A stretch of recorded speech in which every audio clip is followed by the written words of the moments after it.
Welcome to Scanner School. We teach you everything to know about the scanner radio hobby.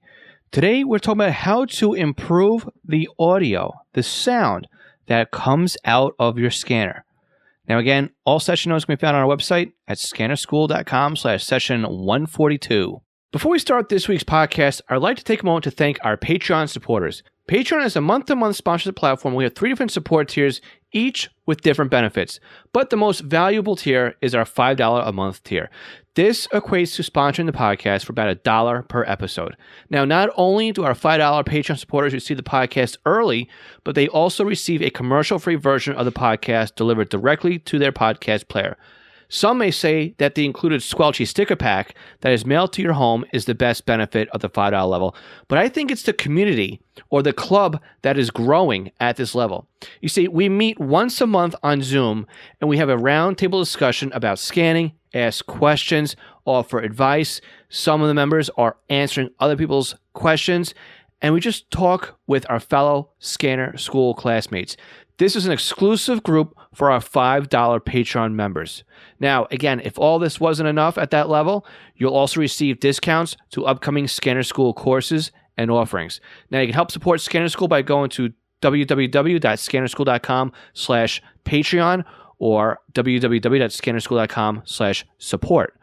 Now, I'd like to thank all of our Patreon supporters at all levels, and they are Craig Harper, Dan, Ed Walsh, Eddie K., Edward Dufour, Glenn Bryden, Guy Lee, James Felling, Jeff Block, Jenny Taylor, John Goldenberg, Ken Newberry, Kenneth Fowler, Mark Thompson, Mark Beebe, Michael Kroger, Paul Teal, Raymond Hill, Richard Armstrong, Ronnie Bach, Sal Marandola, Scott Vorder, Signals Everywhere, Tim Mazza, Ted Glendy, and Willie Marcan. Now let's start the podcast. Welcome to The Scanner School, a podcast dedicated to the scanner radio hobby. Class is about to begin. Here is your host, Phil Lichtenberger. Welcome to Scanner School. My name is Phil Lichtenberger, and my amateur radio call sign is W2LIE. If this is your first week joining us for class, or you're already a weekly listener, welcome to this week's podcast. Today, we have another returning guest. Now, some of you might remember Harrison Wilson from session 81 of the Scanner School podcast, where we talked about the dangers of using commercial radios for scanning. Harrison also returned on session 99, where we discussed vehicle installation tips and tricks. Well, Harrison is back today, and he brings his audiophile expertise and discusses how to improve the audio that comes out of the scanner. Let's go ahead and join the interview now. All right, I want to welcome back again for the third time, Harrison Wilson. Harrison was happy not to be the first second person, but he's now the first third person. So welcome back again for the third time. Glad to have you on. Happy to be here. Do I win a prize? I'll send you some stickers. How's that sound? That's all right. So the last time we talked about vehicle installations, and the first time we talked about commercial radios. And the last one we talked about the vehicle installation, we kind of went a little bit on a teaser on audio and putting speakers in and how we can kind of like go down a rabbit hole in that one. We kind of nipped that one in the bud, but we're kind of back right now to return to that topic because this is something that is rather interesting. I know personally that's one of the things that you notice right away about a scanner, especially these new radios that have bottom-facing speakers. And I'm the kind of person, I completely dislike the idea of using the mobile bracket and turning it upside down and calling that a desktop stand. To me, that is just tacky, I guess is a better way of saying it. I miss the old kickstand days of radios. So whenever possible, if I'm not firing my speaker directly into my computer desk, which is really horrible, I say that as I'm looking at my SDS 200 that's exactly mounted that way. It's always nice to have an external speaker. So Harrison, I know you're here right now to talk about how to make that sound a lot better. So I'm going to hand it off to you since you're the audio expert here. So where would you start and what would you do? So by all means, let me just clarify by saying as much as I would love to turn everybody into sound engineers, that might be a little hard because I'm not a true sound engineer myself, but I get into this a lot, kind of back tied with the installation stuff, used to do car audio and still kind of do it as a hobby. So I've gotten kind of more nerdy about improving audio and how we can make it sound better. So just kind of try to, I guess my thought here is I would walk people through how can we make this audio that we're listening to, how can we make it sound better? Well, So let's define where we are now. How does it sound now? I mean, what would you categorize that? I mean, I would call it tinny at best. I mean, what would you say it sounds like? absolutely. How are we trying to improve it? Yeah, so that's one of the best things I can say to describe a lot of these scanners. It's tinny. So why does it get that tinny sound? Quality of parts. Unfortunately, to meet the price point of a lot of us, we have to find ways to reduce the cost of manufacturing. So pretty much that includes a $600 scanner. Yeah, I mean $600 is a humongous investment. It's part of the reason I don't have an SDS yet still. I still need to consider one. But when they want to be able to even meet a $600 price point with the amount of technology they have to put in to be able to deliver all the features that people demand and demand rightfully so they have to cut corners places. So one of the places that's commonly cut is with the speaker. So the speaker in these is usually made out of some sort of paper cone. So the material that the cone of the speaker is made out of can have a big impact on the quality, and then how we amplify that sound. So the hardware that's on the board to amplify that sound can play a big impact into it. And that's kind of why scanners don't really go to 11 all the time, so to speak. Yeah, sometimes they barely get to 2. Right. And so the first thing I like to think about when I'm diagnosing any sort of audio situation or poor audio quality is I diagnose a lot of problems, how I learned as a firefighter how to diagnose an issue where I couldn't pump water. So the best trick I ever learned for any firefighters out there listening when you're pumping water is you start at the source of your water and work all the way forward to diagnose a problem. And with audio, a lot of that plays into effect. So unfortunately, one of the parts where we start is kind of like the source of water. Well, what's the source of the audio? And there can be a problem there sometimes. So a lot of that kind of comes down to the radio system you're listening to. And there's stuff that might be completely beyond our control in terms of the audio quality that we're getting in. As I mentioned on the first time I appeared, I work on communications and IT systems for public safety on a day-to-day basis. So one of the jokes we actually have internally is how good a jurisdiction's radio system might sound. So some of these high-dollar, high-end P25 Phase 2 systems can have really good audio quality because the radios they're using are $6,000 with 6+ microphones and wind porting and all this great technology. And then it's fed through digital audio converters that have really good quality that make sure that the end-to-end audio is as crystal clear as it can be, because it's really important for the safety of a firefighter or police officer that every word they say is heard and heard clearly. But there's plenty of systems out there where unfortunately the audio quality isn't so great. Maybe they're on a temporary issue, or maybe you get into a situation where for budgetary or other reasons, the audio quality of the system is not great. I've been to more rural parts where due to budgetary restrictions, they've had to use devices like what's called a RIC or other audio interfaces to create a repeater. And so what happens is the radio that they've got as the input isn't the greatest quality audio coming out, and then it's directly connected into another radio that's transmitting, and it's not really designed for full duty cycle. So now you start to get interference and other noise introduced into the audio, and the cabling between it isn't the greatest quality. So there's a lot of factors outside of our control with some of these systems that we're listening to where the audio quality isn't great. But luckily some of the scanner manufacturers have ways around that, and I was going to kind of lean on you to talk about some of those ways that we can kind of overcome that, just because it's something I need to learn to improve with the scanner itself. All right. Yeah, I'm not really an expert on that totally, but we'll talk about that towards the end.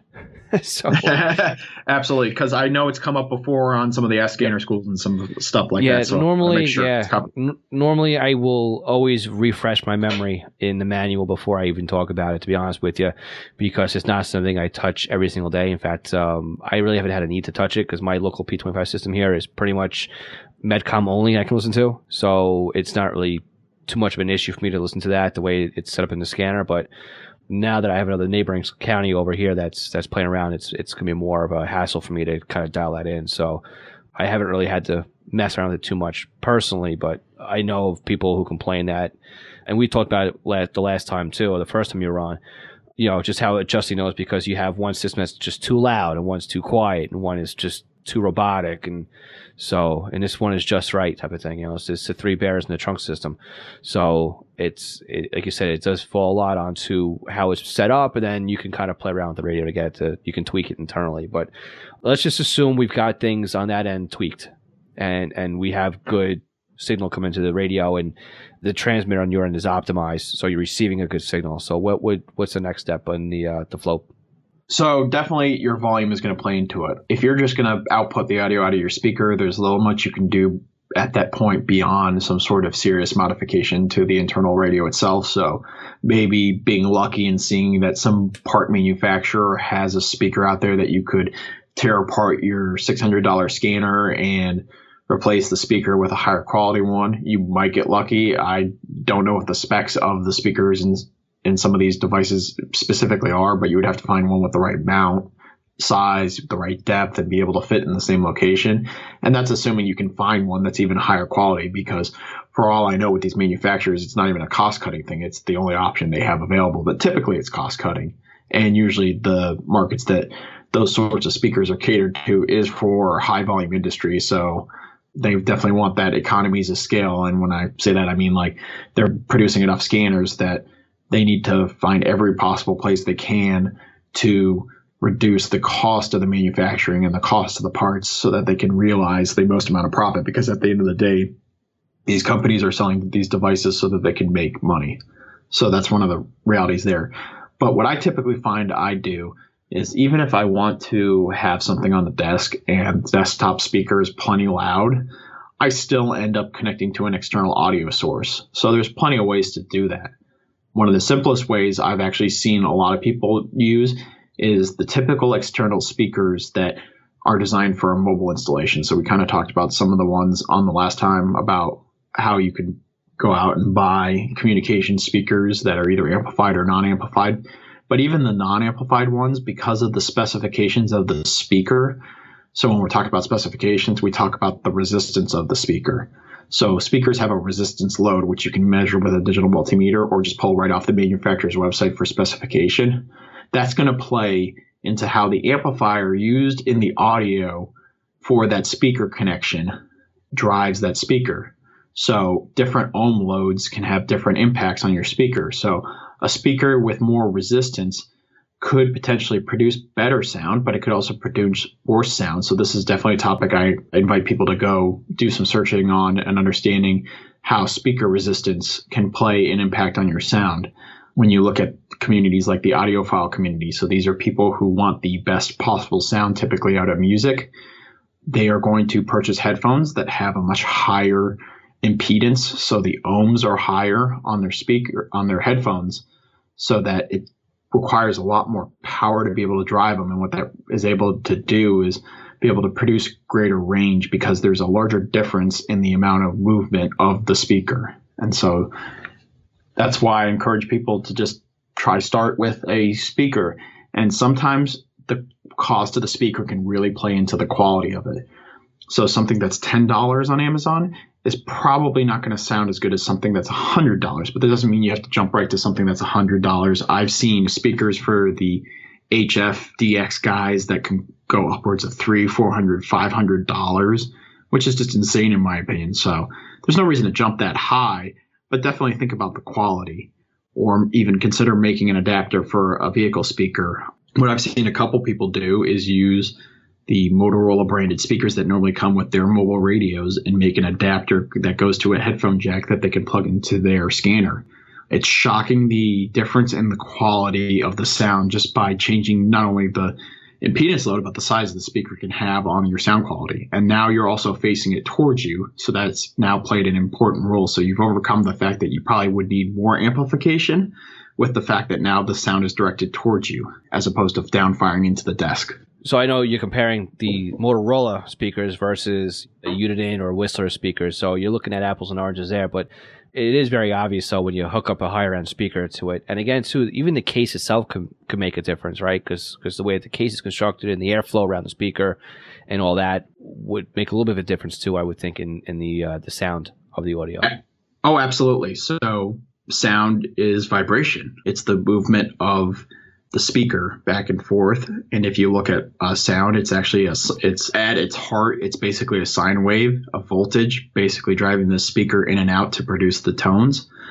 So in the mobile audio world, what's around the speaker has a humongous impact on your sound. So that's why they have sound deadening products for mobile.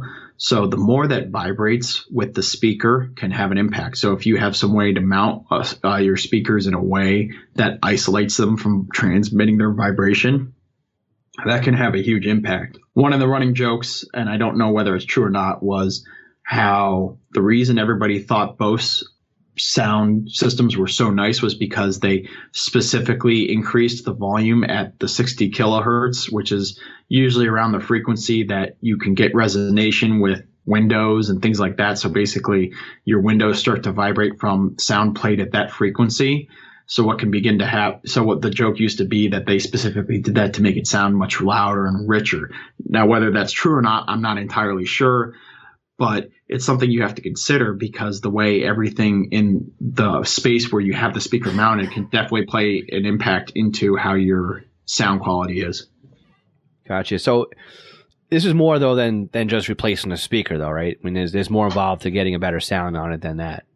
Well, absolutely. I mean, at its very base, if you want a cheap and easy way to say, hey, I want to sound a little bit better, you could attach an external speaker that's just of higher quality. But we can definitely take this a lot further. So one of the things that I have a lot of people ask me is how can I make it so I can listen to 5 or more, a crazy amount of scanners? I want to have a scanner or some device playing a radio feed from everybody I can pick up in my region all at the same time. Well, what you can get into is devices that would make sure that the signal you're getting into goes into a mixer or some other device that allows the combination of the signals all at the same volume, all at the same voltages, so that when you go to mix the sound, they're all closely matched to each other.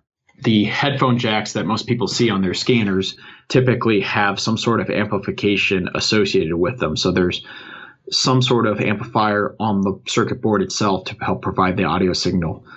What I recommend for a lot of people is to take it down to a device, which are typically called high-level to low-level adapters in the car audio industry. There's some other devices meant more for home use and desktop use that are designed to do the same thing. And basically what they do is they take that amplified signal and take it back to a level which would be preamplified so that you can then run it into some other audio mixing device or audio correction device if you want to take it that far, like an equalizer, and then amplify your now crystal clear sound back out speakers.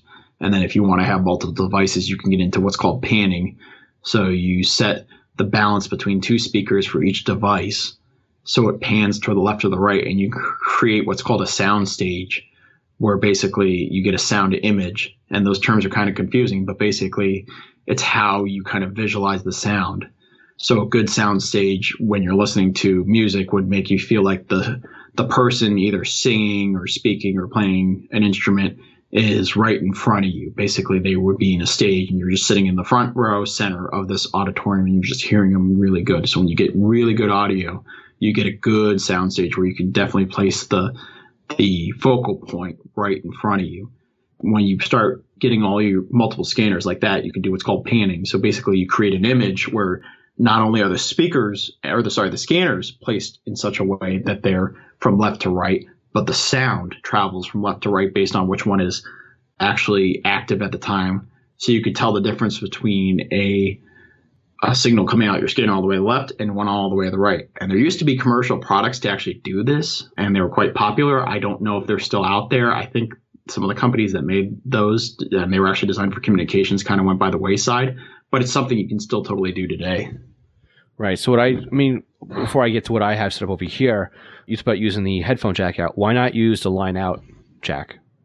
I think a lot of that would come down to what your manufacturer has offered. So I just made the assumption that maybe you have a handheld type scanner that only has the headphone jack.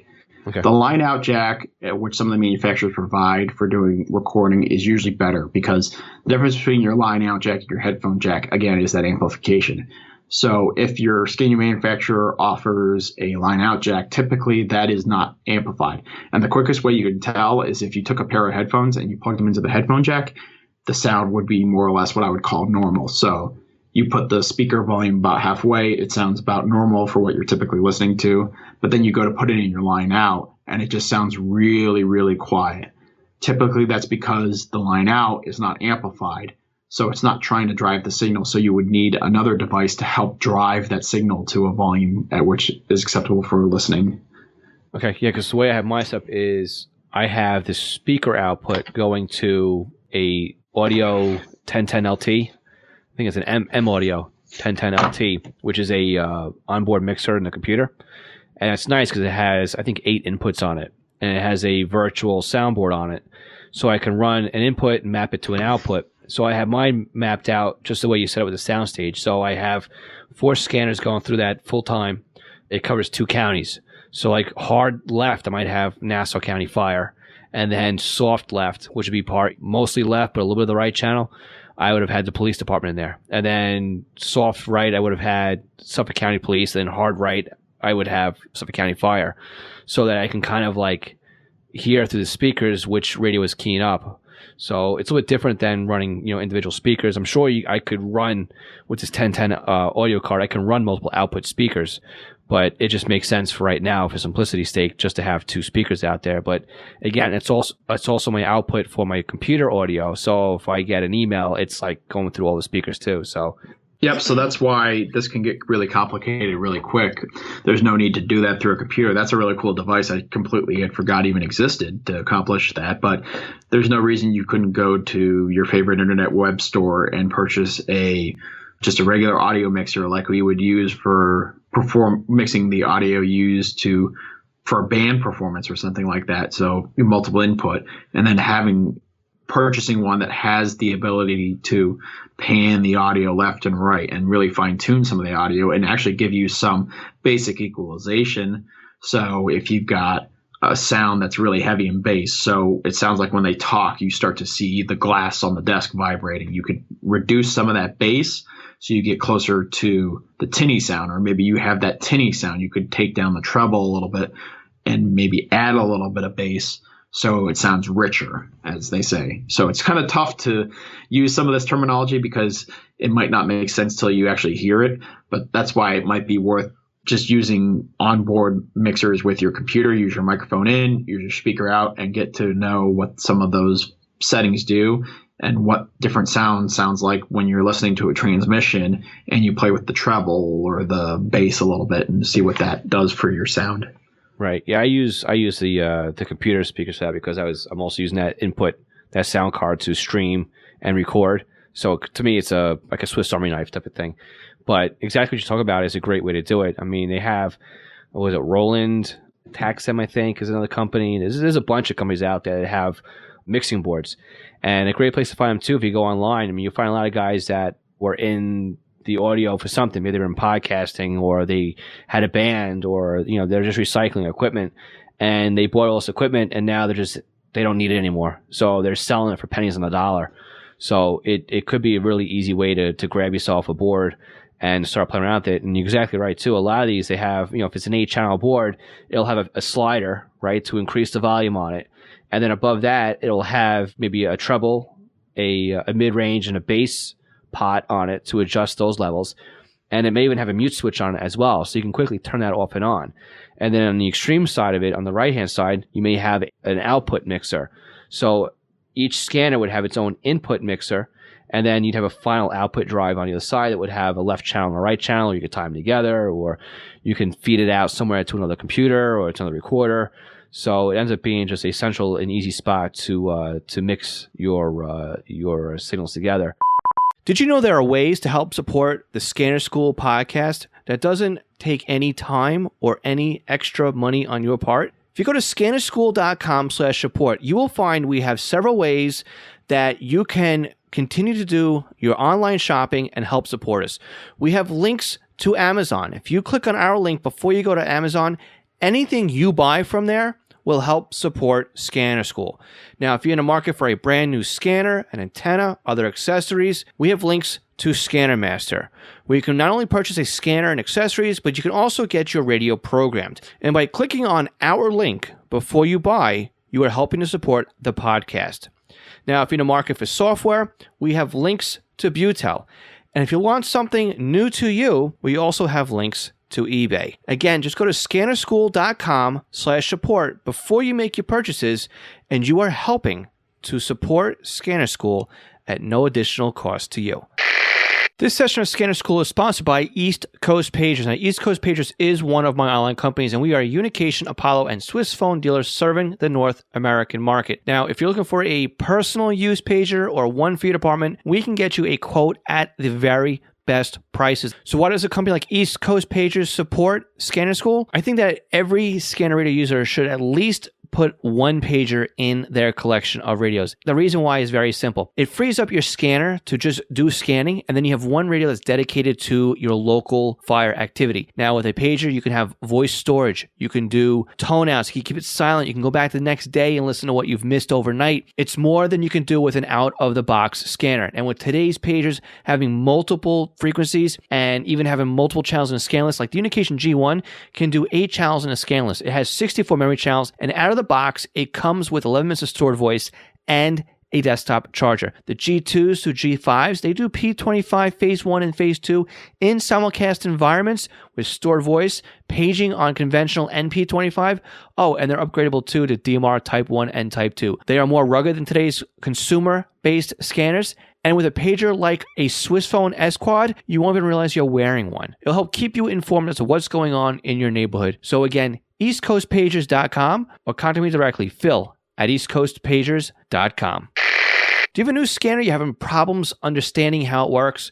Maybe you're new to the entire Home Patrol database of programming and you can't figure out Sentinel.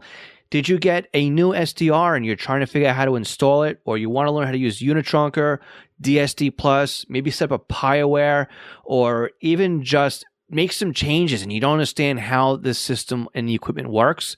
The podcast might be great for you, but maybe you need a little bit more of one-on-one help with setting something up. I'm available to do just that with you with our private tutoring sessions.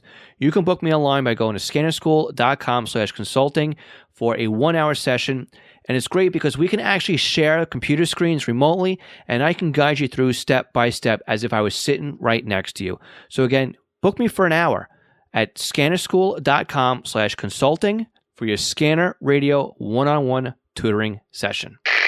National Communications Magazine is your personal library of scanner, CB, GMRS, FRS, MURS, and two-way radio articles written by the best minds in the business over the past 3 decades. Your NatCom personal online access account allows you to download the newest issues of America's Hobby Radio magazine, as well as back issues too. So visit natcommag.com to download your free sample issues and sign up today. That's natcommag.com for National Communications Magazine. Any other tricks you use besides just going from the scanner into a mixer board, or what else would you be playing around with? Yeah, so I kind of wanted to bring it back a little bit just because I felt like we're going down this really complicated path of somebody who's going to go out and spend thousands of dollars on scanners and audio equipment. Oh, we even talked about the cables yet and the adapters, from XLR to 1/4 inch. Come on, we didn't get that far yet. Stereo to mono, come on. Of course, but I want to bring it back a little bit just because I think what spurred the idea of this one is there's a lot of feeds out there from sites like Broadcastify, Open Megahertz. Actually, Open Megahertz is a bad example for a couple of reasons, but other audio feed sources out there where they're not getting a direct audio from a decoding device. What I mean by that is typically the decoding device is used on a site like Open Megahertz or SDRs, and so the SDR audio is pretty much fed crystal clear as it's received directly into the internet, so you get a really crystal clear sound when you're listening. But if you think about a lot of Broadcastify feeds, I assume a lot of these guys just have a scanner or some other radio hooked up to receive the signal, and they're just going right into the sound card of the computer. What happens with a lot of these sources it's really garbled or it really sounds fuzzy or just sounds awful. It's just not desirable to listen to. Not everything we want to listen to requires us in this hobby to get a scanner. There's a lot of stuff we like to enjoy just by pulling up Broadcastify or the other sites out there that have audio feeds. So one of the big things to talk about with that is clipping. So what ends up happening with a lot of these feeds, I think, is they introduce clipping. So what clipping is if you look at this travel of a sound wave, is you see it travel up and down as the voltage increases and decreases on a very, very, very rapid basis. Clipping is when the audio signal exceeds the maximum limit of basically that width of the travel of the wave.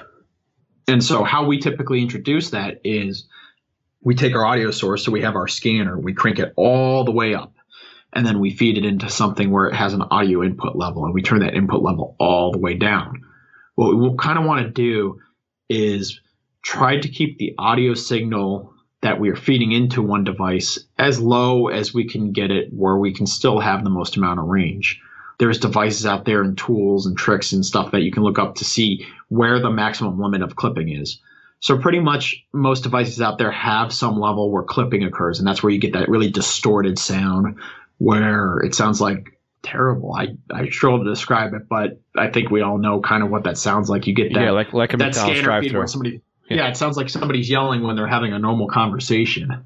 Yep. And it's just this ugly sound. So we try to keep the audio level as low as we can all the way through, and that will produce a better sound. Basically, you want to be able to give yourself as much range as possible on your final volume output control. So if you have just a pair of computer speakers hooked up to a scanner, you want to make sure that the scanner volume is such that it's probably as low as you can get without having to overdrive the signal on your speakers. So basically, if you could keep everything at 50% volume, then you'd probably be at a level at most speakers. But I can't just say 50% is the maximum level. You kind of have to do some fine tuning with your ear. And there's digital instrumentation you can buy if you really want to spend a lot of money to kind of determine what your sound quality and your sound level is. And I'm sure I'm probably going to stir up a person or two who knows better methods of improving their sound quality. But I think the point I'm just trying to make is make sure that you're not overdriving your signal at any one point, and then you can help avoid some of that really nasty audio that sometimes a lot of people introduce into their own signals. Yeah, nothing ruins a feed faster than just hearing it. It just sounds like McDonald's drive-through all day long. It's just, you can't understand it, and it's not pleasurable to listen to.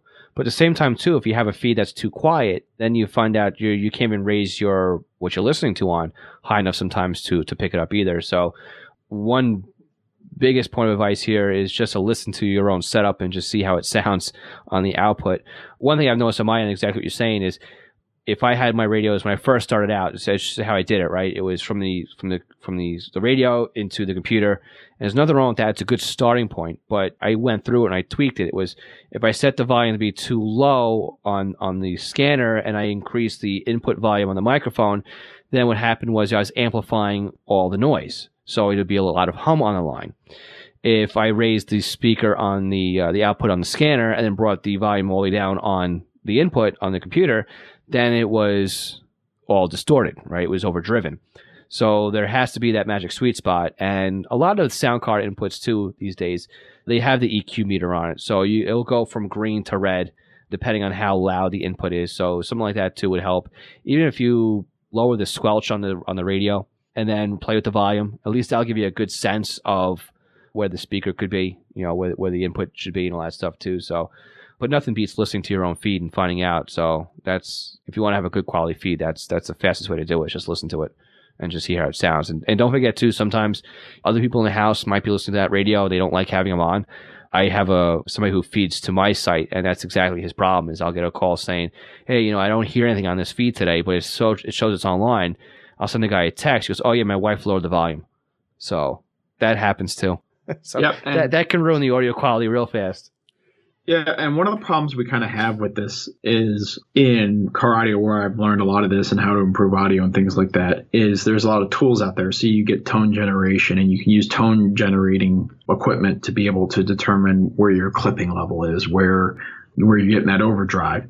That's a little bit more difficult because we kind of have to rely on some of the transmissions, and we kind of have to sit there and wait for somebody to start talking for us to understand where our volume is. And not everybody talks at the same volume too, which is always the problem. So of course, the one time you're waiting to listen for a transmission so you can check your volume level is going to be the one time where you wait and wait and wait, and finally somebody talks and they're shouting from across the room into a microphone, and it's just the worst sound ever. One of the tips I have out there is if you need to do some tone generation, you could purchase an FM transmitter that you would use with your cell phone, and that would allow you to use that you would normally use to be able to play music through an FM stereo to tune your scanner to that same frequency that you would otherwise use on your car stereo and generate those test tones. The problem is that's not all that reliable, just because the FM quality of a transmission that we're using an FM transmitter on at 88.5 megahertz might not match the audio signal we get listening to a trunked radio system in the 700-800 megahertz range. Right. Most of the time too, I was gonna say your radio might tune out to wide FM, but I don't think most scanners do that anymore anyway. So, but that's a great thing to look at too. Is if you have a trunk radio system, right, and you have the beam bandwidth rather on that signal versus what the bandwidth is on, say, low band, right, where you're still playing around pretty much with wide FM or standard FM, right. You can have more of a room for deviation and more signal there, so it's going to sound a lot better. It's going to have more dynamic range, I guess you want to say, on those low band frequencies as it will be on the higher band because you're compressing the spectrum so much. But again, if you're playing around with digital, you're supposed to be getting some of that fidelity back on it as well. So it does take a lot of playing around with it. So what other tricks do you have as far as tweaking the audio and getting that perfect sound out of your scanner?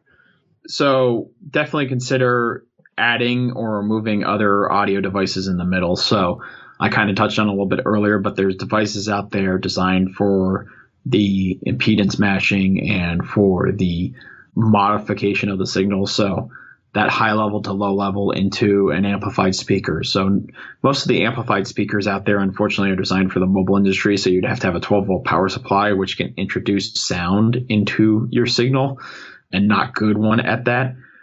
Those can help out a lot because then you could take down the amplified signal that you might have in a handheld scanner and then put it back into something that's better for a fuller range of audio.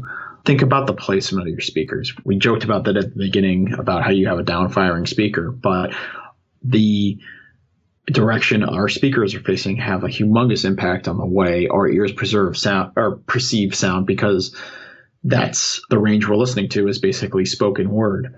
And then one of the other problems I run into a lot is there's a lot of devices out there that can introduce sound or interference into our sound signal. If anybody remembers the older cell phones technologies that were out there kind of before 4G LTE. Yep. Yeah. You can have exactly. So you'd be having a text message come in and you would basically hear the sound of the data come in. If you go out on YouTube and watch some of the guys on DMR, you'll hear them introduce noise into their signal because of the transmitting of the 5 watts on UHF, for example. So consider what's around you, learn about shielding and how to shield audio sources, and kind of just don't let bare wire hang around.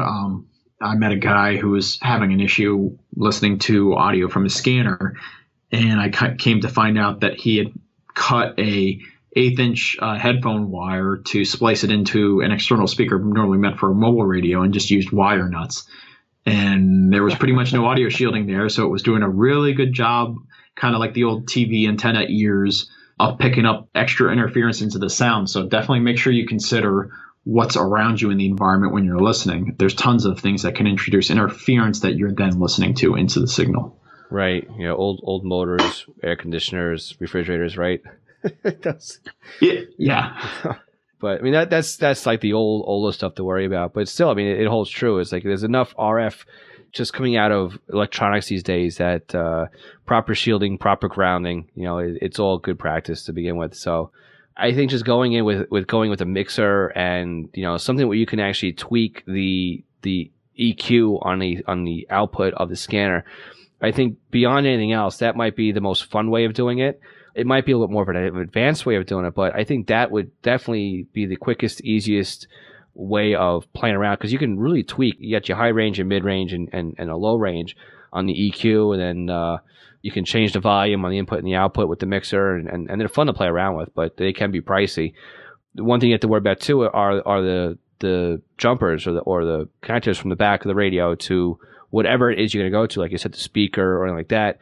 What do we look at when we look at buying cable? I mean, obviously you want shielded, but what are we looking for with that? Yeah, so this is, I think in my last show, I talked about going out and buying some RG58 to learn soldering and playing around with that. This is one of those circumstances where I feel like it's better off buying the cable just because the manufacturing quality, even on the cheaper stuff, seems to be better than I could ever make. One of the issues I had personally was I was providing sound for an event, kind of just like a sound engineer.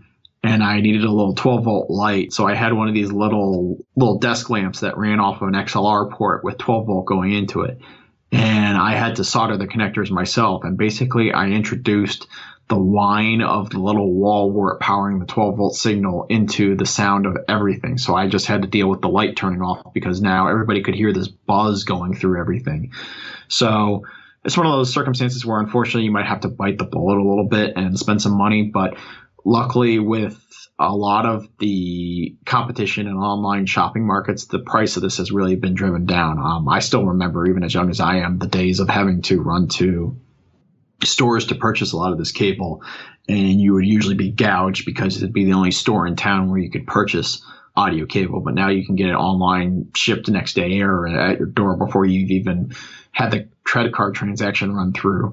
There's enough competition out there to get the prices driven down, and there's a lot of reputable manufacturers, and internet reviews will usually do a good job of leading you to what a good quality cable is and what good manufacturers out there. One of the things, though, to be careful of is people have almost become obsessive with audio quality. The audiophile community is growing like crazy.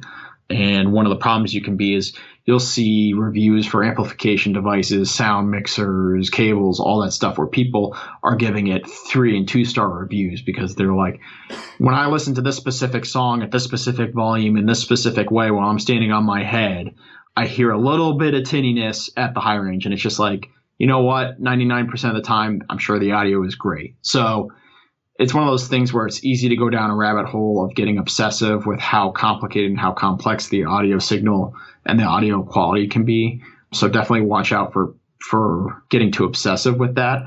But simple things on just researching how to improve your audio quality can go a long way, understanding shielding. And one thing I want to think about while I'm thinking of it, or one thing I want to mention while I'm thinking about it, is with vehicles. Typically what happens is you get alternator whine. Alternator whine, anybody who had AM radio and liked to listen to their favorite sports team or news broadcaster back in the day or even today probably remembers the sound of that sound you would get when you would start to accelerate coming through your stereo. Good way to do that, good way to avoid that is ground loop isolation devices. So there's devices that can go in between your headphone jack for your external speaker, or there's other devices which can be hardwired and either soldered or crimped onto your audio cable to be able to prevent some of that noise from coming in. And because of the HF community, that's another great community where you can go get some ideas from them of how to isolate from a lot of that noise that can be introduced and learn about shielding and learn about how to properly drain the interference sounds that you can be introduced into your audio cable. Yep, Ferret used to do a good job too at cleaning some of that stuff up as well. So I know I've been using that here on some of my speakers because I needed that when I was transmitting sometimes. But that's a whole nother can of worms and a whole other story of things that weren't probably grounded properly to begin with. So, but there's definitely help out there if anybody needs it. But again, we're talking about improving the sound on scanners, so we're not talking about listening to the Philharmonic. You know, I mean, Yep. We're not going to get to that point with the scanner audio. So it definitely sounds like, though, if the audio is an issue, and I know a lot of people do complain about, they just don't like the way that the audio sounds off the radios, and I get it, but you got to look at it exactly how we started off today, right? This is a consumer device, not a professional device. So there is that little wild card in there as well. But it's a hobby, right? And part of a hobby is playing around with things and learning things and trying things out. And to constantly evolve and to constantly tinker with things to get things to where you want them. And that's one of the reasons why I love the scanner radio hobby, because there's so many different little things you can do here with the scanner radio hobby.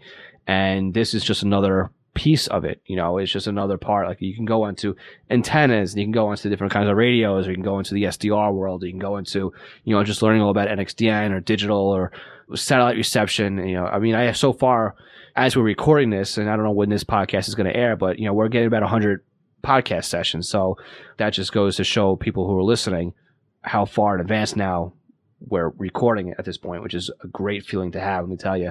But getting back on topic here, there's plenty to talk about, and I'm proving it by having all these podcast episodes here. But this is just one of those small parts of the hobby where it's like you can, as we're talking here, go off on a whole nother area of something to do that you were never really interested in.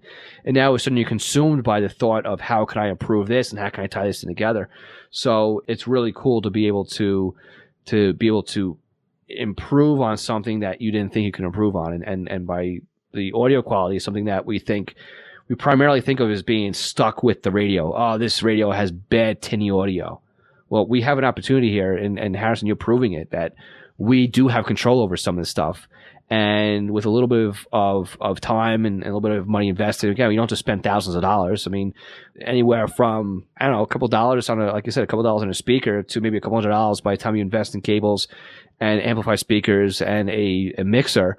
You could have a really, really beautiful, nice sounding setup with even remote speakers going off to another room if you really wanted to, and something that would make your local dispatch center jealous. So it is very possible to do on a budget with today's commercially available scanners. Yeah. And so definitely one of the things you want to start playing with if you're getting more into this is, I can't say it enough, the SDR dongles are a great way to start. SDR Sharp is a great piece of software just because there's a lot in the SDR Sharp community that falls outside of the typical listener of this podcast, which I would assume is typically listening to public safety or local government, things like that you normally pick up in your typical commercial radio frequencies, and involves people who are interested in picking up HD radio, other terrestrial radio signals. They're interested in picking up just your basic FM radio. So there are plugins that you can search around for SDR Sharp that will allow you to start playing with the audio and tweaking some of those settings so you can learn what they do so you can get into it. At the high end, you can start looking at some of the more, I hate to call them this, but some of the more commercial type receivers. So like the ICOM R8600 and some of those high dollar receivers that don't necessarily do things like trunking, but instead can receive all the modes. Some of those will come in with a lot of options for improving the signal, modifying the signal, filtering it through different filters that can improve the audio, can improve the signal quality itself. So they can provide the opportunity to just improve the signal you're receiving. And that in itself can help improve the audio.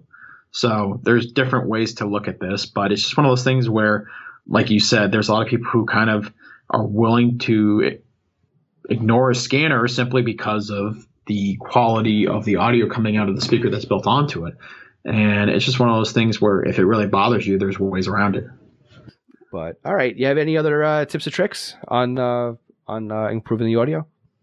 Not that I can specifically think of as it relates to this hobby. Just if it's something you're interested in learning more about, it's probably one of those great subjects that's covered in endless detail outside of the scanner radio hobby. And it's one of those things where it kind of actually helps make the experience better. There's definitely times where I feel like if I get a crystal clear decode of a radio frequency, it makes all the difference in the world. I feel like now that a site like Open Megahertz, where a lot of these feeds are directly driven by SDRs and they're a direct feed, and the audio quality is probably the best it can be decoded because the software that is running that site is used.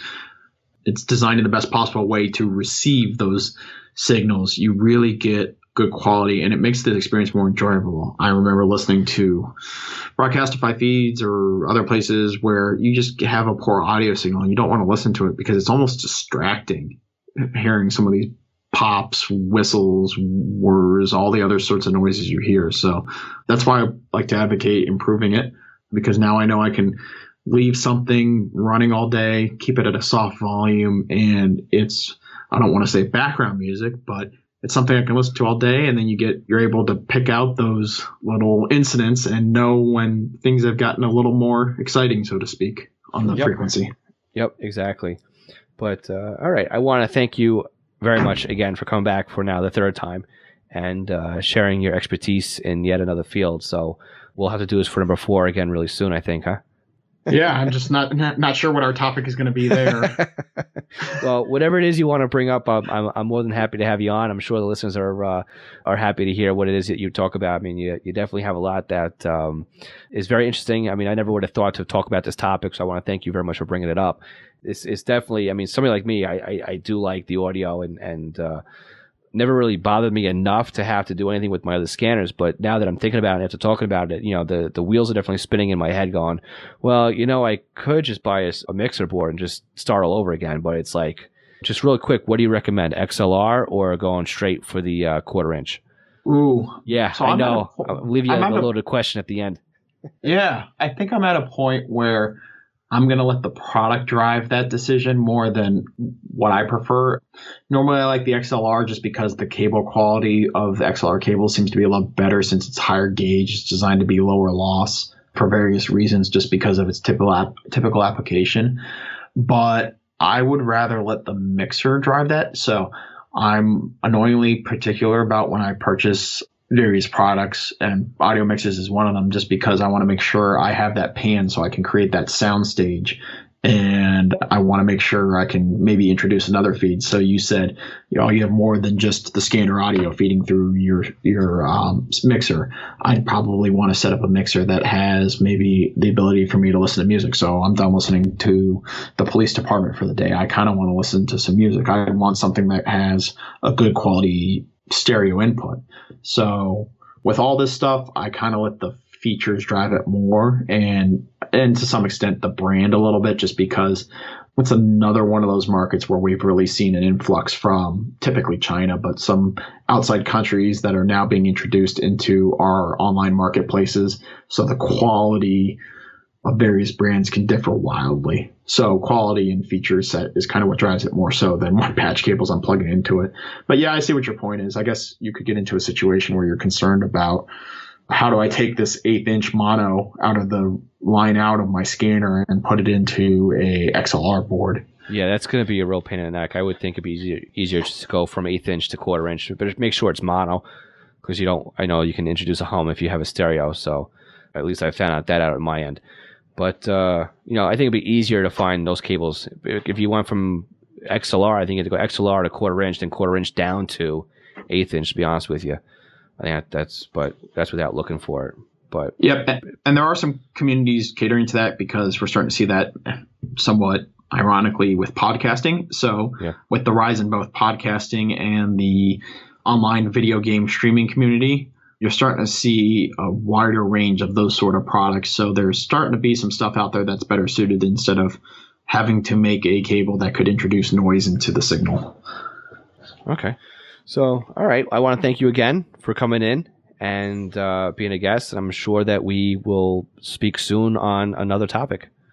Yep, and I apologize in advance for the people who say I got something wrong, because, I just want to get people started on this subject. I just hope to introduce some thought-provoking conversation. Definitely not here to claim I'm an expert. I'm sure some people are out there listening are better than me with this. So just enjoy the hobby and, find ways to make it better and maybe parlay it into other hobbies.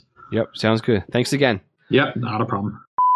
Okay, Harrison, thank you so much for being a returning guest on the Scanner School podcast. I'm always happy to have you sit here with me and just talk about what it is that you know a lot about. This week just happened to be the audio coming out of the scanner.